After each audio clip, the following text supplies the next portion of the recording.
அனைவருக்கும் வணக்கம் நண்பர்களே. நம்ம இந்த காணொளியில் என்ன பார்க்க போகிறோம் அப்படின்னா, புத்தகம் 5ஆம் வகுப்பு புத்தகத்தில் என்னென்ன விஷயங்கள் எக்ஸாம் பாயிண்ட் ஆஃப் வியூவில் இருக்குது அப்படின்னு சொல்லி நம்ம பார்க்க போகிறோம். புதிய நண்பர்களாக இருந்தீங்கன்னா நம்ம சேனலை லைக் பண்ணிக்கோங்க, சப்ஸ்கிரைப் பண்ணிக்கோங்க, டெலகிராமில் ஜாயின் பண்ணிக்கோங்க, உங்கள் நண்பர்களுக்கும் ஷேர் பண்ணுங்கள். இதில் முக்கியமான தகவல், நிறையா தகவல்கள் இருக்குது. 5ஆம் வகுப்பு புத்தகம் தானே நம்ம நினைக்க வேணாம். இதில் இருக்க விஷயங்கள் நமக்கு தெரியாத தகவல், நிறையா தகவல்கள் இருக்குது. புதிய நண்பர்கள் மறக்காமல் சப்ஸ்கிரைப் பண்ணிக்கோங்க. 5ஆம் வகுப்பு சமூக அறிவியல் புத்தகம் பருவம் 2.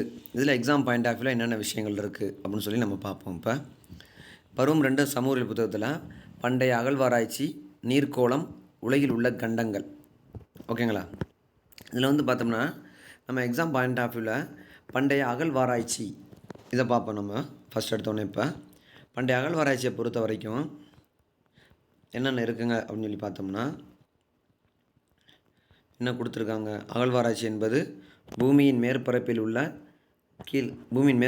கீழ் என்ன இருக்கிறது, எதை பற்றி ஆராய்வதாகும் என்பதை பற்றி ஆராய்வதாகும் தான் அகழ்வாராய்ச்சி. இந்த ஆய்வு ஒரு வரையறைக்கு உட்பட்டு நிகழ்த்தப்படுகிறது. அனைத்து வகையான தொல்பொருள் அகழ்வாராய்ச்சிகள் நடைபெறுவதற்கு சிறந்த திறன், கவனத்துடன் திட்டமிடல் ஆகியவன தேவை. அகழ்வாராய்ச்சிகள் முறையான திட்டமிடல், தற்செயல் மற்றும் மீட்பு பணி ஆகிய நோக்கங்களின் அடிப்படையில் வகைப்படுத்தலாம். அகழ்வாராய்ச்சியை முறையாக திட்டமிடல், தற்செயல் மற்றும் மீட்பு பணி ஆகிய நோக்கங்களில் வகைப்படுத்தலாம்ன்றாங்க. அகழ்வாராய்ச்சி, தொல்பொருள் அகழ்வாராய்ச்சி. அகழ்வாராய்ச்சியின் பொழுது கண்டெடுக்கப்படும் பொருட்கள் தொல் கைவினைப் பொருட்கள் என அழைக்கப்படுகின்றன. தொல்பொருள் ஆய்வாளர்கள் அக்காலத்தில் மக்கள் எவ்விதம் வாழ்ந்தனர் என்பதை பற்றி அவர்கள் வீடு, உடைகள், எலும்புகள் மற்றும் பிற பொருட்களை கொண்டு கூறுகின்றனர் அப்படின்றாங்க. ஓகேங்களா? இந்த அகழ்வாராய்ச்சியை பொறுத்த வரைக்கும் தொல்பொருள் ஆய்வாளர்ன்றவங்க யார் அப்படின்னு சொல்லி பார்த்தோம்னா, மனிதர்கள் மற்றும் இடங்களின் வரலாற்றை அகழ்வாராய்ச்சியின் மூலம் ஆய்வு செய்கிறவங்க தான் யார்?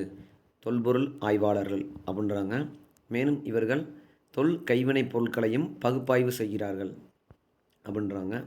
அகழ்வாராய்ச்சி நமக்கு பழங்காலத்தை பற்றி ஒரு கண்ணோட்டத்தை கொடுக்கிறது. உலகளவில் ஆர்வத்தை ஏற்படுத்துகிற சில அகழ்வாராய்ச்சிகள். எகிப்தில் உள்ள பிரமிடுகள் பற்றிய அகழ்வாராய்ச்சி செய்யப்பட்ட போது அரிசிக்காக வடிவமைக்கப்பட்ட சிறிய அளவிலான பிரமிடுகள் கண்டுபிடிக்கப்பட்டன.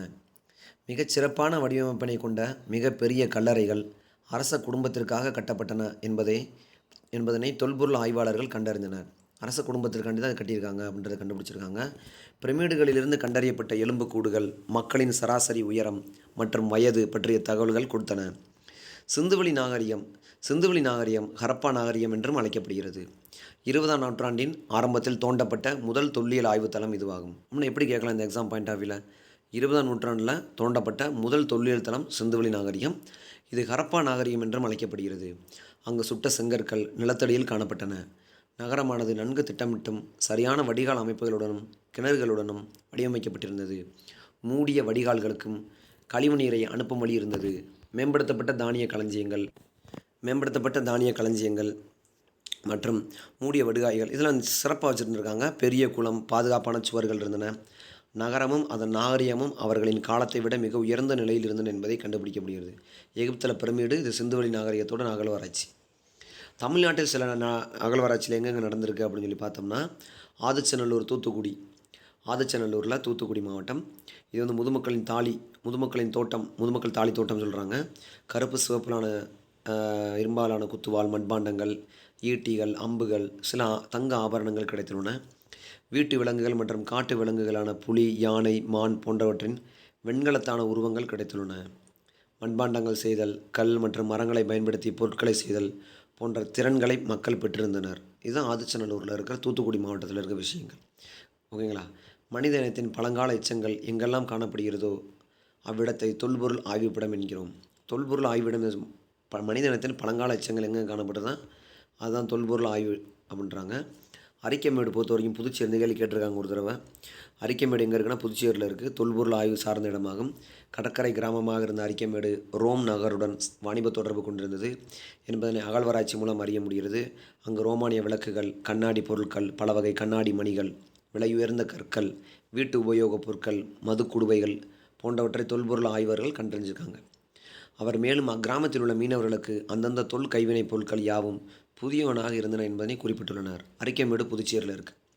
அரியலூரில் உள்ள செந்துறையில் சில டைனோசர் முட்டைகள் கண்டுபிடிக்கப்பட்டுள்ளன. அரியலூரில் தான் கங்கை கொண்ட சோழபுரம், அங்கே சில டைனோசர் முட்டையை கண்டுபிடிச்சிருக்காங்க. கீழடி சிவகங்கை மாவட்டம் இந்திய தொல்பொருள் ஆய்வுத்துறை திருப்புவனம் தாலுகாவில் உள்ள கீழடி கிராமத்தில் சங்க காலத்தைச் சேர்ந்த பழமையான நாகரிகத்தை அகழாய்ந்து ஆய்வு செய்துள்ளனர். செங்கற்களால் கட்டப்பட்ட கட்டடங்கள், நன்கு அமைக்கப்பட்ட வடிகால் அமைப்பு போன்ற சான்றுகள் இங்கு ஆய்வில் கிடைத்துள்ளன. மேலும் தமிழ் பிராமி எழுத்துக்கள் பொறிக்கப்பட்டுள்ள மண்பாண்டங்கள், கண்ணாடியிலான மணிகள், செம்மணிகள், வெண்கல் படிகம், முத்துகள், தங்க ஆபரணங்கள், இரும்பு பொருட்கள், சங்கு வளையல்கள், தந்தத்தால் செய்யப்பட்ட பகடை போன்றவையும் தோண்டி எடுக்கப்பட்டுள்ளன.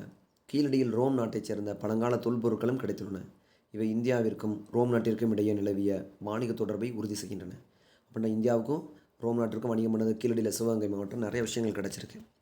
கீழடியில் கிடைச்ச பொருட்கள் இந்த தந்தத்தால் செய்யப்பட்ட பகடை, கருப்பு சிவப்பு நிற மண்பொருட்கள், கலைச்சொற்கள், ஆர்கியாலஜிஸ்ட் அப்படின்னா தொல்பொருள் ஆய்வாளர், எக்ஸவேஷன் அப்படின்னா அகழ்வாராய்ச்சி, அதுக்கப்புறம் அந்நியர்த்துடுனா தோண்டி எடுக்கப்பட்டவை. ஓகேங்களா? இதை மீள்பார்வை கொடுத்துருக்காங்க. இது அவ்வளோ தூரம் தேவையில்லை. இதை அகழ்வாராய்ச்சிகள் மூலம் மனிதர்கள் மற்றும் அவர்கள் வாழ்ந்த இடங்கள் பற்றிய வரலாற்றை படிப்பவர்கள் யார்? இதை நீங்கள் கமெண்ட் பண்ணுங்கள் நண்பர்களே. எகிப்தில் உள்ள சிறிய பிரமிடுகள் டேஷ்காக உருவாக்கப்பட்டன. யாருக்காக உருவாக்கப்பட்டன? ஆப்ஷனை பார்த்து கரெக்டாக ஆன்சர் சொல்லுங்கள். சிந்துவெளி நாகரிகம் டேஷ் நாகரிகம் என்றும் அழைக்கப்படுகிறது. ஆதிச்சநல்லூர் எங்கே இருக்குது? கீழடி என்பது எதை தெரிவிக்கிறது என்பதை நீங்கள் ஆப்ஷன் பண்ணுங்கள். பிரமிடுகள், சுட்ட செங்கற்கள், மண்பாண்டம், சிவகங்கை அறிக்கை இதை பார்த்தாலும் நீங்கள் சொல்லிடலாம். ஓகே, இந்த படத்துக்கு அப்புறம் என்ன கொடுத்துருக்காங்க அப்படின்னு சொல்லி பார்த்தீங்கன்னா நீர்க்கோளம் கொடுத்துருக்காங்க. நீர்க்கோளத்தை பொறுத்த வரைக்கும் ஸ்கூல் புத்தகத்தில் என்ன கொடுத்துருக்காங்க? நீர்க்கோளம் பூமி நிலக்கோளம்ன்றாங்க. பூமி, நிலம், நீர், காற்று ஆகியவற்றை உள்ளடக்கி உள்ளது. மெரினா எக்ஸாம் பாயிண்ட் ஆஃப் வியூவில் பார்த்தோம்னா நீர்க்கோளம் என்பது நமது கோளில் அடங்கியுள்ள முழு நீர்ப்பரப்பினை குறிக்கும். அதான் நீர்க்கோளம்ன்றாங்க. கிட்டத்தட்ட பார்த்தோம்னா நீராவி அல்லது திடநிலையில் பனிக்கட்டி வடிவில் கொண்டிருக்காங்க. நீர்க்கோளமானது ஏறக்குறைய 71% பூமியில் சூழ்ந்துள்ளது. இதில் நீர்ம வடிவத்திலும் உறைந்த வடிவிலும் காணப்படுகிறது. 97% உப்பு நீராகவும் மீதமுள்ள 3% நீர் நிலத்தடியிலும் ஏரிகளையும் காணப்படுகின்றாங்க. பனிப்பாறை, பனியாறு, சாக்கடலில் எவ்விதமான கடல் வாழ் உயிரினங்கள் வாழ்வதில்லை, ஏனெனில் அந்நீர் அதிக உப்புத்தன்மை கொண்டது. ஆனால் சாக்கடலில் பார்த்தோம்னா எந்த விதமான உயிரினங்களும் வாழ்கிறது கிடையாது அப்படின்றாங்க. நீர்க்கோளத்தின் முக்கியத்துவத்தை பொறுத்த வரைக்கும் நமது அன்றாட வாழ்வின் நீரின் தேவை மிகுதியாக உள்ளது. பருக, குளிக்க, சமைக்க, இது சும்மா கதை தான், இது தேவையில்லை. இந்த மாதிரி தேவைப்படுன்றாங்க. நீர்ப்பரப்புகளின் வகைகள், பெருங்கடல்கள், ஓகேங்களா, கடல், அதுக்கப்புறம் இதான் வகைகள்னு சொல்லி பிரிக்கிறாங்க. பெருங்கடல்கள் அப்படின்னு சொல்லி பார்த்தோம்னா பெருங்கடல்கள் மிக பரந்த நீர்ப்பரப்பை கொண்டிருக்கும். இவை கண்டங்களை பிரிக்கின்றன. பெருங்கடலில் தான் கண்டங்களை பிரிக்கிறது. கடல் நீர் உப்புத்தன்மையை கொண்டிருக்கும். பூமியில் 5 பெருங்கடல்கள் உள்ளன. பசிபிக் பெருங்கடல், அட்லாண்டிக் பெருங்கடல், இந்திய பெருங்கடல், தென் பெருங்கடல், ஆர்க்டிக் பெருங்கடல் அப்படின்னு சொல்லி 5 பெருங்கடல்கள் உள்ளன. கடல்களும் மிக பரந்த நீர்ப்பரப்பை கொண்டிருக்கும். ஆனால் அவை பெருங்கடல்களை விட சிறியன. அதன் ஒரு பகுதி நிலப்பரப்பில் சூழ்ந்திருக்கும். கடல் நீர் உப்புத்தன்மையை கொண்டிருக்கும். உதாரணம் அரபிக்கடல். ஓகேங்களா? இது சும்மா கொடுத்துருக்காங்க, இது தேவையில்லை. ஆறுகள் என்பவை நன்னீரை கொண்ட பெரிய நீரோடைகள் ஆகும். நன்னீரை கொண்ட பெரிய நீரோடைகள் ஆறுகள். பொதுவாக ஆறுகள் மலைப்பகுதிகளில் உற்பத்தி ஆகின்றன. இவை கடல்களிலோ கலக்கின்றன. உதாரணம் கங்கை ஆறு, காவிரி ஆறு. ஏரிகளை பொறுத்த வரைக்கும் ஒரு நீர்ப்பரப்பு அனைத்து பக்கங்களிலும் நிலத்தால் சூழப்பட்டிருந்தால் அந்நீர்ப்பரப்பினை ஏரி என்று அழைக்கிறோம். ஏரி நீர் ஏரியாகவும் நன்னீர் ஏரியாகவும் இருக்கலாம். உதாரணம் தால் ஏரி. வளைகுடா என்பது நிலப்பரப்பை ஊடுருவி நீண்டு காணப்படும் கடல் அல்லது பெருங்கடல் நிலப்பரப்பாகும். வளைகுடா என்பது நிலப்பரப்பை ஊடுருவி நீண்டு காணப்படும் கடல் அல்லது பெருங்கடல் நீர்ப்பரப்பாகும். உதாரணம் கட்ச் வளைகுடா. விரிகுடா என்பது நிலப்பரப்பை சுற்றி அகலவாக்கில் மிக பரந்த அளவில் காணப்படும் நீர்ப்பரப்பாகும். இவை கடலிலோ அல்லது பெரிய நீர்ப்பரப்புகளிலோ இணைந்திருக்கும். உதாரணம் வங்காள விரிகுடா. ராஜஸ்தானில் உள்ள சாம்பார் ஏரி இந்தியாவில் உள்ள மிகப்பெரிய உள்நாட்டு உப்பு ஏரிகளில் ஒன்றாகும். இந்தியாவில் உள்ள உப்பு ஏரிகளில், உள்நாட்டில் இருக்க உப்பு ஏரிகளில் மிகப்பெரிய ஏரிகளில் ஒன்று சாம்பார் ஏரி, ராஜஸ்தானில் இருக்குது. உப்பங்கழி என்பது கடலில் இருந்து உப்பு நீர் தனியாக பிரிந்து ஆழம் குறைவான நிலப்பகுதியில் சேர்ந்து உருவாகும் நீர்ப்பரப்பு உப்பங்கழி ஆகும். உதாரணம் ஒடிசாவில் உள்ள சிலிக்கா ஏரி. ஒடிசாவில் உள்ள சிலிக்கா ஏரி கடலிலிருந்து உப்பு நீர் தனியாக பிரிந்து ஆழம் குறைவான நிலப்பகுதியில் சேர்ந்து உருவாகிறதும் உப்பங்கழின்றாங்க. நீர்ச்சந்தி என்பது இரண்டு மிகப்பெரிய நீர்ப்பரப்புகளை இணைக்கும் குறுகிய நீர்ப்பரப்பு நீர்ச்சந்தி. உதாரணம் பாக் நீர்ச்சந்தி. இது வங்காள விரிகுடாவையும் இந்திய பெருங்கடலையும் இணைக்கிறது. அருவி. நதி நீரானது உயரமான பகுதிகளில் இருந்து கீழே விழும் பொழுது அருவி உருவாகிறது. உதாரணம் குற்றாலம் அருவி. ஓகேங்களா? இந்த இந்தியாவோட கொடுத்துருக்காங்க. இந்தியாவோட இயற்கை அமைப்புன்னு சொல்லி அழகாக நம்ம அதை பார்த்துருப்போம். நம்ம 10th புத்தகத்திலே பார்த்துருப்போம் நம்ம. ஓகேங்களா? நீர் மாசுபடுதல் என்பது நம்மை சுற்றி காணப்படும் பொதுவான நிகழ்வாகும். குப்பைகளை நீராதாரங்களில் கொட்டுவதாலும் கழிவுநீரை அகற்றாமல் விடுவதாலும் தான் இது ஏற்படுகிறதுன்றாங்க. ஓகேங்களா. அதுக்கப்புறம் வந்து பார்த்தோம்னா என்ன சொல்லியிருக்காங்க அப்படின்னு சொல்லி பார்த்தோம்னா, முழுமையான நீர் சுழற்சியின் நிலைகள். முதல் நிலை ஆவியாதல், இரண்டாம் நிலை ஆவி சுருங்குதல், மூன்றாம் நிலை மழைப்பொழிவு, நான்காம் நிலை வழிந்தோடுதல் அல்லது உறிஞ்சப்படுதல். இந்த விஷயங்கள் தான் வந்து என்னது, எப்படி வந்து முழுமையான நீர் சுழற்சியின் வகைகள் நிலைகள் வந்து 4 நிலைகள். முதல் நிலை வந்து ஆவியாதல், எவரோ எவோப்ரேஷன், சூரிய ஒளி நீர்ப்பரப்புகளான பெருங்கடல்கள், கடல்கள், ஏரிகள் போன்றவற்றின் மேல் விழுவதால் நீர் மெதுவாக ஆவியாகி காற்றில் கலக்கிறது. இரண்டாம் நிலை ஆவி சுருங்குதல், கண்டன்சேஷன், நீர் ஆவியாகி மேலே செல்லும் பொழுது குளிரான வெப்பநிலை அவற்றை குளிர்வித்து மீண்டும் நீர்மமாக மாற்றுகிறது. இதுவே ஆவி சுருங்குதல் எனப்படுகிறது. காற்றானது இந்த நீர்மத்தை சுழற்றுவதால் மேகங்கள் உருவாகின்றன. மூன்றாம் நிலை மழைப்பொழிவு, பிரிஸ்பிடேஷன். ஓகேங்களா. பிரிசிபிடேஷன், காற்றின் இயக்கத்தால் மேகங்கள் ஒன்றுடன் ஒன்று மோதுவதால் மழைப்பொழிவும் மேகங்களும் மாறி மாறி மழையாக மீண்டும் பூமியை வந்தடைகிறது.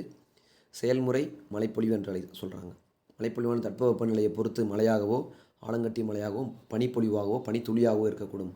நான்காம் நிலை வழிந்தோடுதல், உறிஞ்சப்படுதல். நீரானது பெருங்கடல்கள், ஆறுகள் அல்லது நிலப்பரப்பில் வழிந்தோடுகிறது, மண்ணால் உறிஞ்சப்படுகிறது. இச்சுழற்சி தொடர்ந்து நடைபெறுகிறது. இப்போ தான் வந்து நீர் சுழற்சியோட 4 நிலைகள். கண்டினென்ட்னா கண்டம், எவரோபரேட் ஆவியாதல், பிரசிபிடேஷன்னா மழைப்பொழிவு. ஓகேங்களா. பிரசிபிடேஷன்னா மழைப்பொழிவு அப்படின்றாங்க. நீர்க்கோளம் என்பது பூமியின் மேற்பரப்பில் உள்ள மொத்த டேஷ் அளவை குறிப்பதாகும். இதான் ஆப்ஷன் கமெண்ட் பண்ணுங்கள். நீர்ப்பரப்பின் அனைத்து பக்கங்களும் நிலத்தால் சூழப்பட்டிருக்கும் டேஷ் என அழைக்கப்படுகிறது.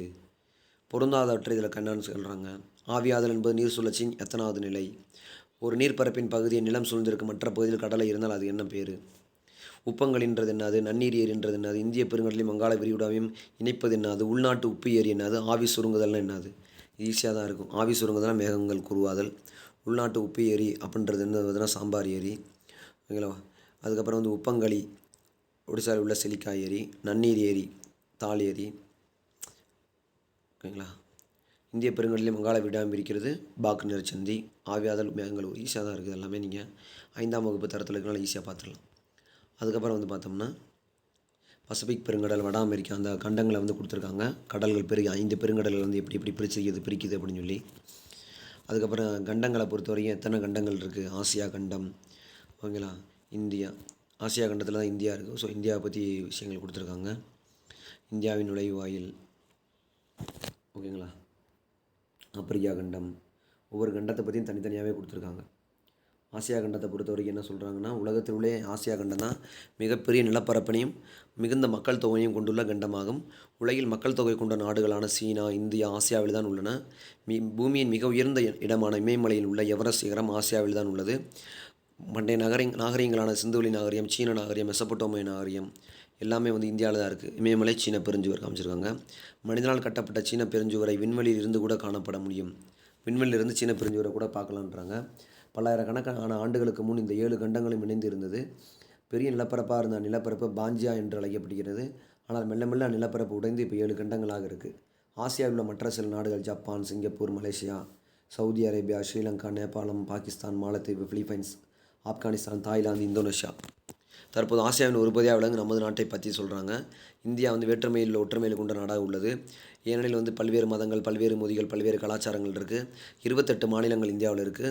8 யூனியன் பிரதேசம் இருக்குது. இப்போ மாற்றிட்டாங்க. புதுடெல்லி இந்தியாவின் தலைநகராக உள்ளது. 61வது சட்டத்திருத்தம் 69வது சட்டத்திருத்தம் 1991. தாஜ்மஹால் ஒரு நினைவு சின்னம் ஆக்ராவில் யமுனை நதிக்கரையில் உள்ளது. தாஜ்மஹால் வெள்ளை பளிங்கு கற்களை கொண்டு கட்டப்பட்டுள்ளது. இந்த அழகான நினைவு சின்னமானது உலகத்தில் உள்ள 7 அதிசயங்களில் இது ஒன்றுன்றாங்க. தாஜ்மஹால், சாந்தி ஸ்தூபி, புனித ஜார்ஜ் கோட்டை, கங்கை கொண்ட சோழபுரம். இந்தியாவில் உள்ள மேலும் சில வரலாற்று நினைவு சின்னங்களாவன புதுடெல்லியில் இந்தியாவின் வாயில், மும்பையில் உள்ள இந்தியாவின் நுழைவாயில், போபால் அருகே உள்ள சாந்தி ஸ்தூபி, தமிழ்நாட்டில் உள்ள புனித ஜார்ஜ் கோட்டை, கங்கை கொண்ட சோழபுரம்லாம் முக்கியமான வரலாற்று நினைவு சின்னங்களாக சொல்கிறாங்க. ஆப்பிரிக்கா கண்டத்தை பற்றி சொல்லணும் அப்படின்னா, உலக கண்டங்களில் 2வது மிகப்பெரிய நிலப்பரப்பினை கொண்ட கண்டம் ஆப்பிரிக்கா கண்டம். உலகின் மிக நீளமான நதியான நைல் நதியும் உலகின் மிகப்பெரிய பாலைவனமான சகாரா பாலைவனமும் ஆப்பிரிக்காவில் தான் உள்ளது. உலகிலே 50% மேல் தங்கம், வைரம் ஆகியவை கனிம வளங்கள் மிக்க ஆப்பிரிக்கா கண்டத்தில் இருந்து தான் கிடைக்கின்றன. சகாரா பாலைவனம், நைல் நதி இதெல்லாம் அங்கே தான் இருக்குது. ஓகேங்களா. சுத்தமான நதி, அசுத்தமான நதியை வந்து டிஃப்ரென்ஷியேட் பண்ணியிருக்காங்க. இருண்ட கண்டம் சொல்லி ஆப்பிரிக்கா கண்டம் சொல்கிறாங்க. ஏன்னா பல்லாயிரக்கணக்கான வருடங்களாக அறியப்படாமல் இருந்தால் மக்கள் வசிக்க ஏற்ற சூழ்நிலை இல்லாததால் ஆப்பிரிக்கா வந்து இருண்ட கண்டம்.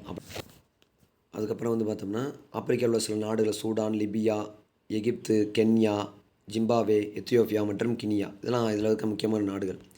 வட அமெரிக்கா பொறுத்த வரைக்கும் வடகோளத்தில் உள்ளது. ஆசியா ஆப்பிரிக்காவை தொடர்ந்து வட அமெரிக்கா 3வது மிகப்பெரிய நிலப்பரப்பினை கொண்டுள்ளது. மிகப்பெரிய நன்னீர் ஏரியான சுப்பீரியர் ஏரி இக்கண்டத்தில் தான் உள்ளது. மிசிசிப்பி, மிசௌரி நதி வட அமெரிக்காவின் நீளமான நதிகளில் ஒன்று.